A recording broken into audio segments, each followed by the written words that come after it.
Откуда ты? Что с тобой? Ох, не говорите, я никак не ожидал. Нет, я никак не ожидал. Что с тобой? Лица нет. Это я от радости, мамаша. Ведь теперь меня вся Россия знает. Раньше только вы одни знали, что на этом свете существует гольский регистратор Дмитрий Култанов.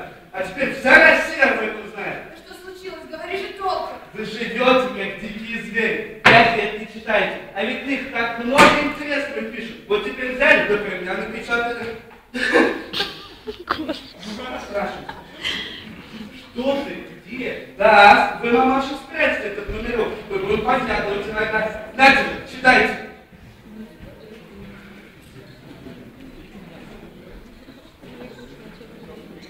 Читайте же. 29 декабря в 11 часов вечера Зарежский регистратор Дмитрий Култагов. Да, продолжайте.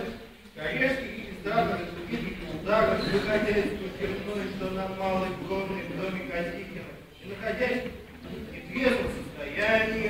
Здесь, Семен Петрович, все тут на костях написано. Вы дальше продолжайте. Находясь в нетрезвом состоянии, поскользнулся и упал под лошадь стоящего здесь извозчика, крестьянина деревни Выбыкиной, Юрновского уезда Ивана Тотова. Испуганная лошадь, перешагнув через Култагова и протащив через него сани, находившиеся в них второй гильдии московским купцом Степаном Луковым, помчалась по улице и была задержана дворниками. Култагов, вначале находясь в бесчувственном состоянии,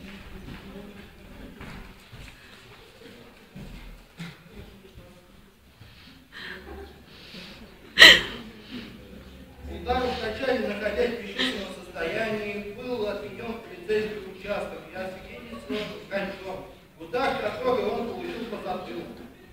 Это я обоглоблю, папаша. Вы дальше читайте.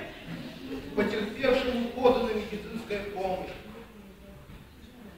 Велели затылок холодной водой примазать. А так все хорошо. Дайте мне, папаша, этот номерок. Мне нужно еще к Макаровым заскочить и Ваницким показать. Ладно, побежала, прощайте.